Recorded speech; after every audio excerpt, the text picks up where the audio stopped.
လူကြီးမင်းတို့သတိထားမိကြလားဗျ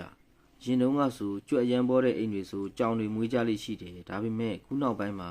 ကြောင်တွေဟာသူတို့ရဲ့ဂျူတီကိုမေ့နေကြပြီးကြွက်တွေနဲ့မိတ်ဆွေတပွဲရှိကြည်ရနေကြပါပြီဒါဟာကြွက်တွေရဲတင်းလာကြလို့လားဒါမှမဟုတ်သူတို့ကြားမှာငြိမ်းချမ်းယူထားကြလို့လားဒီနေ့လေးမှာတော့မိတ်ဆွေများကိုကြွက်တွေကြောင်တွေကိုမကြောက်တော့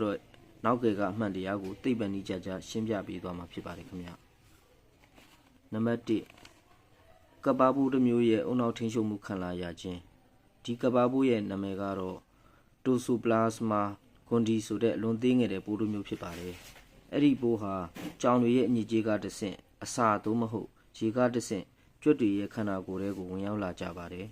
ကြွက်တွေရဲ့ခန္ဓာကိုယ်ထဲဝင်ရောက်သွားတဲ့အဲ့ဒီကပ္ပဘူးတွေဟာကြွက်တွေရဲ့အုံနောက်ကိုစတင်ထိန်းချုပ်လာကြပါတယ်ပုံမှန်ဆိုကြွက်တွေဟာကြောင်တွေရဲ့အနံ့ကိုကြောက်ရမှာဖြစ်ပေမဲ့ဆိုပါဘူးကူးစက်ခံရတဲ့ကြွက်တွေဟာကြောင်တွေကိုမကြောက်ကြတော့ပဲပိုတောင်စိတ်ဝင်စားလာကြပါတယ်အကြောင်းရင်းကကြွက်တွေရဲ့အုံနောက်ကိုထိန်းချုပ်ထားတဲ့ဆိုပါဘူးဟာကြွက်တွေကိုကြောင်တွေရဲ့အစာအဖြစ်စတေးခံမှုမြှူဆွေနေလို့ဖြစ်ပါတယ်ဒါကြောင့်ဒီပိုးကိုအုံနောက်ကိုထိန်းချုပ်တဲ့ကပ္ပဘူးမိုင်းကွန်ထိုပက်ရာဆိုက်လို့ခေါ်ကြပါတယ်နံပါတ်2မျိုးပြဘွားကြောင့်ကြောက်စိတ်ပျောက်သွားခြင်းခုနောက်ပိုင်းမျိုးကြီးတွေမှာလူတွေကားတွေကြောင်တွေရမ်းပေါ်လာပါတယ်အဲ့ဒီတော့ကြွက်တွေဟာလူတွေကားတွေအပါအဝင်ကြောင်တွေကိုပါကြောက်စရာလို့မမြင်တော့ပဲနေ့စဉ်မြင်နေကြအရာတွေလို့သာမှတ်ယူလာကြပါတယ်နံပါတ်3မကြောက်တော့တဲ့ကြွက်တွေသာကြံခဲ့ခြင်းရမ်းကြောက်တတ်တဲ့ကြွက်တွေဟာအစာရှာမထွက်ရပဲတက်ရှင်သန်မှုမှာစိန်ခေါ်မှုတွေများလာကြပါတယ်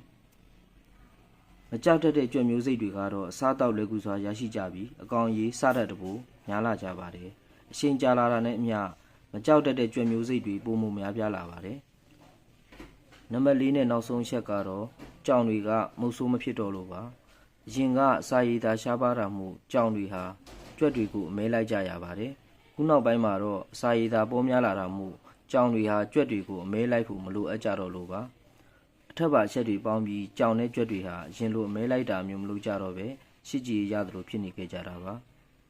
ဒီဗီဒီယိုလေးကိုဆုံးထိကြည့်ပြီးလို့ပရိသတ်တယောက်ချင်းစီကိုကျေးဇူးတင်ပါတယ်ခင်ဗျာဒီလိုစိတ်ဝင်စားဖွယ်ဗီဒီယိုလေးတွေကိုတင်တန်းသိရအောင် like နဲ့ subscribe လေးလုပ်သွားကြပါအောင်ခင်ဗျာ